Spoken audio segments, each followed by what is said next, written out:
Salut à tous, on se retrouve aujourd'hui encore pour un unboxing pour lequel je ne vous ai pas donné le nom et on va découvrir ensemble ce qu'il y a à l'intérieur.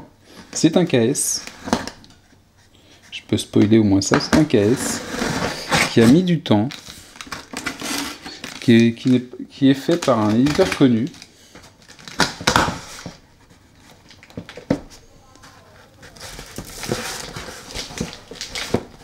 Je sais pas si vous arrivez à lire le titre du jeu, mais il apparaît ici et c'est Masters of the Night, qui est un jeu coopératif et jouable en solo par Ares Game. Donc Ares Game, on leur doit pas mal de jeux, des jeux plutôt tactiques d'habitude, et je crois qu'ils sont partis sur quelque chose de plus light. Donc je n'ai aucune mémoire de comment se jouait le jeu. Le thème me plaisait bien. On est sur du thème vampire assez sombre dans le design en tout cas. On est très loin d'un jeu comme Horrified par exemple. Et donc on va voir. Alors c'est pas un gros KS, hein. Boîte de base. Donc normalement c'est une version de luxe parce qu'il y a la boîte de base et la KS Expansion. Donc je pense que celle-là se retrouvera comme beaucoup de jeux Ares en boutique ou sur un site internet, en vente en retail. Boîte légère, on est sur du jeu enfin pour une fois, qui est pas trop lourd. Et donc vous voyez que le thème du jeu, c'est plutôt sombre, plutôt dark, petite fille avec les yeux, toi, que des vampires. Donc on va jouer une famille vampire qui doit regagner sa place. Donc la boîte de base, on va laisser l'extension pour l'instant.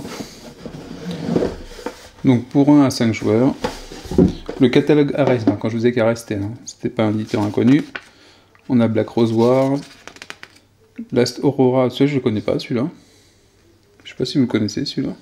Alors, qu'est-ce qu'on a là-dedans? Des figurines, on va commencer, pour une fois on va commencer par les figues. Ah, le truc que je déteste, alors je comprends pourquoi, mais je déteste ça, ce sont les scotch sur les boîtes de figurines. Donc le type de figurines c'est assez bizarre, on dirait les figurines de Terminator Resistance, Rise of the Resistance. Elles sont grises, plastique dur, c'est vraiment ce style là, hein. Elles ont l'air assez détaillées quand même. J'enlève ça.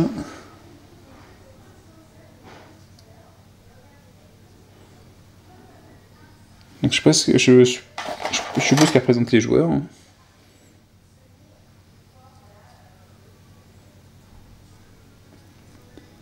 On a une sorte de Riddler là, dans la posture. Elles sont sympas, hein, même en gris comme ça, elles restent sympas.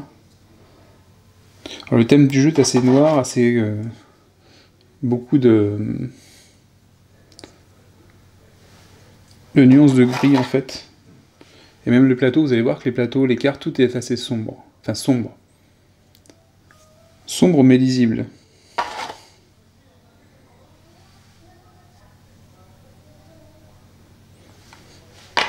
Donc ma foi, sympa, les figurines sont sympas sans être transcendantes, mais c'est pareil, c'est un jeu qui n'est pas un jeu de figurines, donc c'est pas très grave en soi.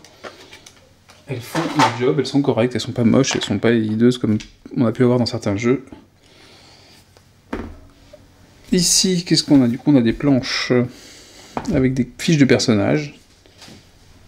Donc ici, on a des fiches de personnages. C'est assez léger. Alors, assez léger avec des petites dents ici. Je sais pas si vous voyez ces dents. Faudra voir si c'est pas trop gênant. Je sais pas si c'est pour mettre un cube ou un indicateur ici. Ça risque de s'abîmer, ça. Hein. Ça, c'est pas en design. Je suis pas sûr que ce soit génial. Vous avez au dos, le dos ici c'est tous identique, hein, il n'y a pas d'histoire des personnages. C'est seulement un style, voilà. Mais par contre ça met bien l'ambiance, noir et blanc, sépia. Et ici un petit peu de couleur quand même. Le design est sympa, j'aime bien. Il n'est pas forcément... je sais pas, quand je vois celui-là de personnage, et celui-là, ou les suivants, je sais pas si c'est le même dessinateur ou pas. Mais bon. Donc ça, c'est les différents personnages. Je pense qu'il y en a 5 dans la boîte de base. Ah, 6. On a un 6ème ici. Donc on voit les actions disponibles. Est-ce que c'est les mêmes pour tous? J'ai la même chose pour tous. Ah non, il y a un pouvoir en plus. Il y a un pouvoir différent, j'ai l'impression. Ici on a Mesmerize, Temptation, Divination, je sais pas quoi ça lié. Et là il y a Holocall, Aura, Clairvoyance. Donc voilà, vous avez les deux pouvoirs. Oui, ils sont marqués ici, les deux pouvoirs différents. Le reste est identique. Plus une couleur attribuée à chaque personnage. Je sais pas si on va avoir des socles pour les repérer. Tout Vampire Stock. Ah, ça c'est pas mal. Donc ça, en fonction du nom de personnage, c'est marrant ça. Donc sur un truc de journal, comme un petit morceau de journal, on a un décompte ici, donc pour 2 joueurs, je pense. Tout Vampire Stock the Street. 3, 5, et du coup... Par contre, je vois pas pour un solo pur. Donc normalement, le jeu est de 1 à 5. J'imagine qu'en solo pur, ça doit être possible. Et qu'on a peut-être pas besoin de ça. Donc je sais pas à quoi ça sert, mais un truc sympa. Ça fait vraiment une petite découpe de journal. Ah, c'est cool. Ici, ça va être la règle du jeu. Donc le ton sépia, ou gris, ou enfin marronné un petit peu. Et dedans, c'est coloré. J'ai l'impression qu'il y a des exemples, il y a la mise en place. On voit tous les composants en même temps. Comment on joue. Ça n'a pas l'air très gros au niveau des règles. Ça a l'air plutôt simple. Donc... il y a une phase de jour, une phase de nuit. Day phase, night phase, donc c'est bien, quand on est dans un jeu de vampire, c'est toujours une bonne indication quand même, de faire la différence entre le jour et la nuit. Même si on se demande ce qu'on va foutre, ça se trouve on va rien faire la nuit et le jour, et c'est peut-être le jeu qui va jouer. Bon, Character Selection Tips, il y a des petits indices, savoir comment on peut sélectionner les joueurs. Donc pas une grosse règle, donc un jeu qui va plutôt être simple à comprendre, ou qui va manquer d'explications dans les règles. Des tokens, il n'y en a pas trop, ça c'est cool aussi. Il n'y a pas trop de matos. Ça change un petit peu. Ça a l'air de se dépuncher super tranquillement. Ouais. Super tranquille. Ensuite, donc il y a pas mal de rangements pour les tokens, je pense. Ok. Des dés très classiques, des dés 6, qui sont plutôt jolis. Pas de quoi non plus se lever la nuit. Hein. Et enfin, ouais voilà, il n'y a plus que ça. Ici, il n'y a rien d'autre.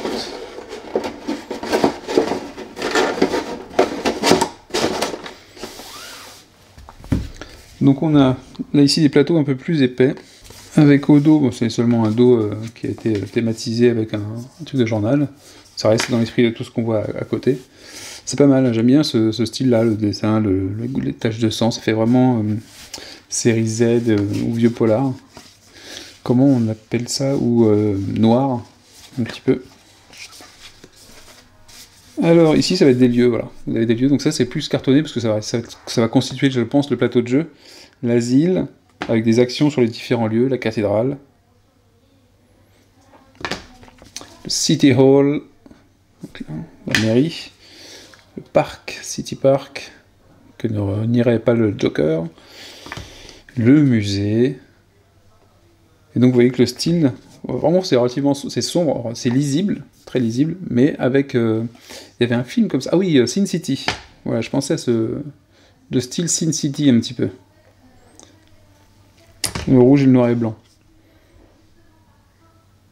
C'est exactement ça, ici on voit le rouge apparaît sur les...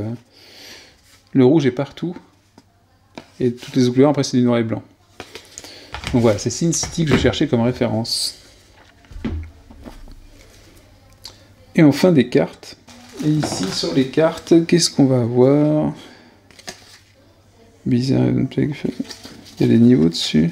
Alors là du coup c'est difficile à savoir, parce qu'il y a, oui, donc les dos, à chaque fois que c'est du journal, c'est un dos d'un composant. Hein. Tous les dos de cartes sont des morceaux de journaux, c'est assez rigolo. Alors en fait ça donne une impression de... je sais pas comment vous dire. De consistance, c'est pas un dos tout simple avec un petit logo, un truc comme ça, ça fait c'est assez marrant. J'aime bien ça dans le matériel. C'est un truc qu'on retrouve pas, cet aspect en jeu vidéo par exemple, je trouve qu'on retrouve pas cet aspect complet. C'est pas qu'en surface, c'est pas en 2D uniquement, on a vraiment cet aspect matériel. C'est un peu débile ce que je dis, mais peut-être que vous me comprendrez. Les dessins sont assez cool hein, par contre. Ici, donc j'imagine que c'est des équipements. Ancienne épée, ancre. Ah ouais, c'est très très cool les illustrations dessus. Hein. Pour le coup, celles-là sont colorées, du coup ça rajaillit bien. Et assez sympa, hein. J'aime beaucoup. Ça, ici, on a Cracked Tombs. Alors ça, je sais pas ce que c'est. Là, on est sur un truc purement gameplay, avec un morpion dessus. Peut-être un positionnement d'ennemis, ou de mise en place. Ah bah c'est que ça, d'ailleurs, après. Donc ici, c'est toutes les cartes comme ça. Et par niveau. Voilà. Donc ici, du niveau 3.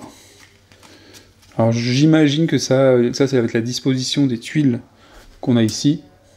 Et puis ici, ce qu'on doit faire derrière. Et puis il y a une petite action en dessous. Donc, je sais pas à voir comment ce sera fait. Mais on a du niveau 1, du niveau 2, du niveau 3. Avec le même style. Une grille de 9, 3 par 3. 2 croix bleues, une croix rouge. Et un effet en dessous. Donc celles-là sont pas illustrées. On est sur du gameplay. Et donc je pense que le jeu va être plutôt simple à comprendre au niveau des règles et que ça va être une sorte de puzzle game sur le thème des vampires, à voir si ce qu'on va y faire et les actions qui sont dessus vont être liées à la thématique et que ça va pas être seulement un cache-misère, un joli thème avec une petite mécanique sympatoche mais sans plus. J'espère quand même que la mécanique et le thème vont se rejoindre. Et puis, du coup, on va voir ce qu'il y a dans la boîte d'extension, est-ce que ça va rajouter. En tout cas, la qualité du matos, les cartes, là, ici, alors c'est pas... on n'a pas de traces de toile, là, c'est pas toilé, mais c'est assez costaud, c'est du carton assez costaud. Ça va. Puis il n'y a pas de bord dessiné, j'aime bien aussi. Le dessin est plein, il n'y a pas un bord tout autour de la carte, j'aime bien. Alors, l'extension de Master of the Night, qu'est-ce qu'elle peut avoir, hein. Et ce qui nous résume derrière ce qu'il y a. Alors, le jeu était en allemand, en italien, ça c'est quoi comme drapeau? Je sais plus. Et en espagnol. Et nous, les derniers, hein. Les derniers, c'est nous. En France, non. On n'est pas un pays de joueurs, j'ai l'impression. Du moins pas dans ce style-là, où on n'est pas assez gros. Ah, il y a un peu plus de figues. Qu'est-ce qu'on va trouver? Donc, pour les backers, voilà. Donc ça, je pense que cette boîte-là est réservée aux backers. Elle sera peut-être dispo à un prix plus tard. Alors, il y a des tuiles de district en plus. Donc les tuiles, c'était des quartiers des districts. Il y en a 5 en plus. Ça va permettre de modifier le plan de jeu. Ah non, alors il y en a 3 qui sont des versions alternatives. Une qui est double face. Okay. Et une vide. Ok, je sais pas pourquoi. 18 cartes événements en plus. Mais dont 6 blanches. Ouais, qu'est-ce qu'ils ont fait?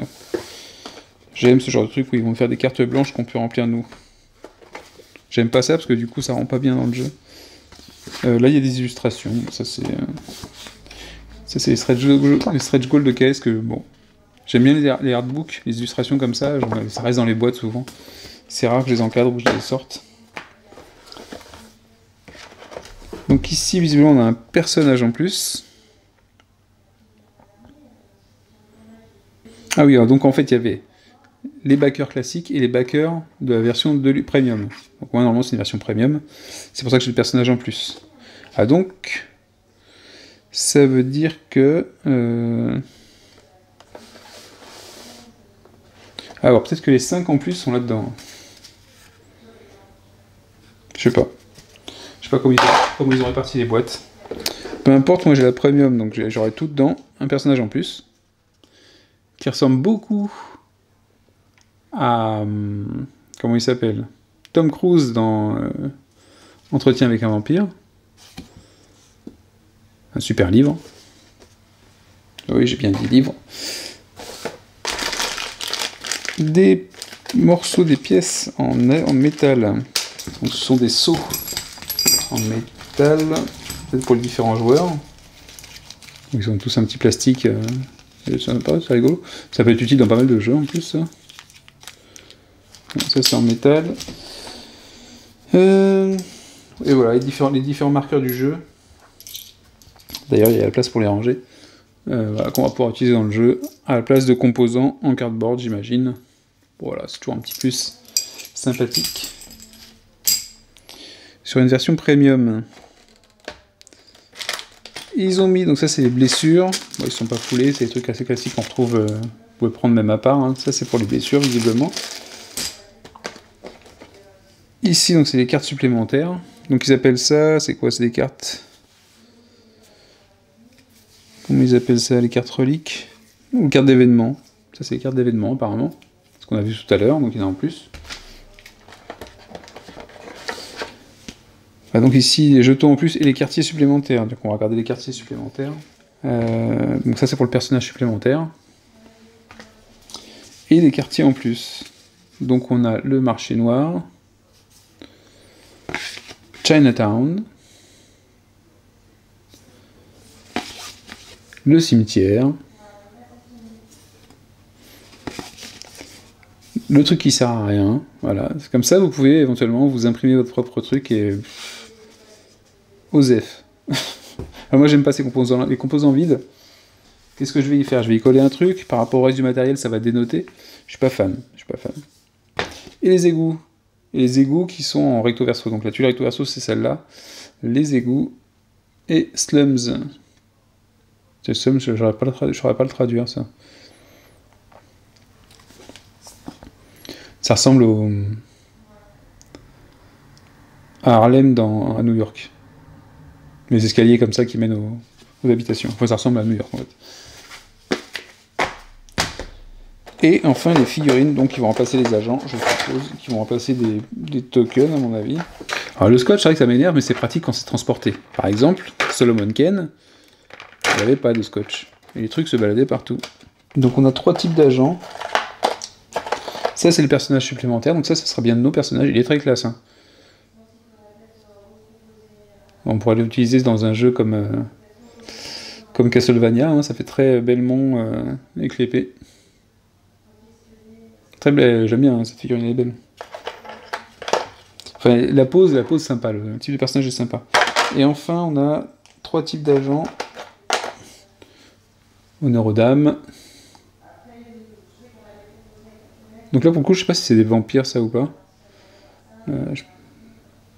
On verra dans le jeu comment ça se passe. Peut-être des chasseurs de vampires, je ne sais pas.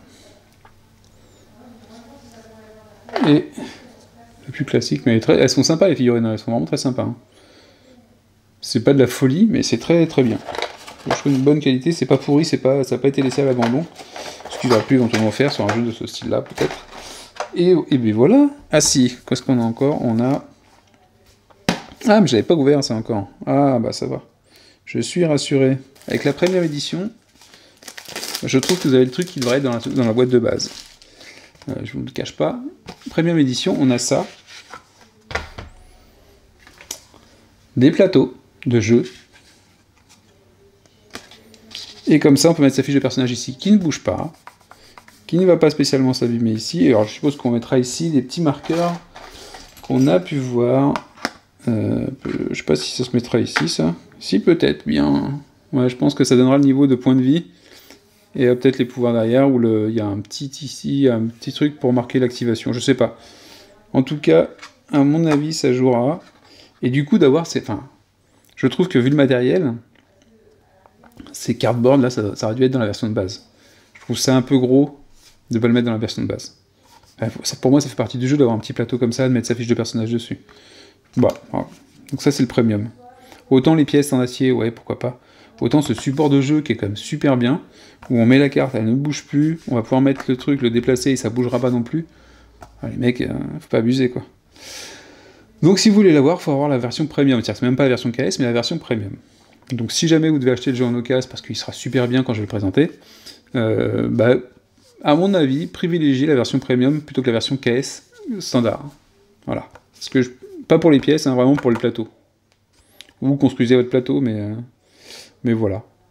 Alors ça n'empêche que, avec les pièces en métal, déjà que j'arrive pas à retirer, et le bord,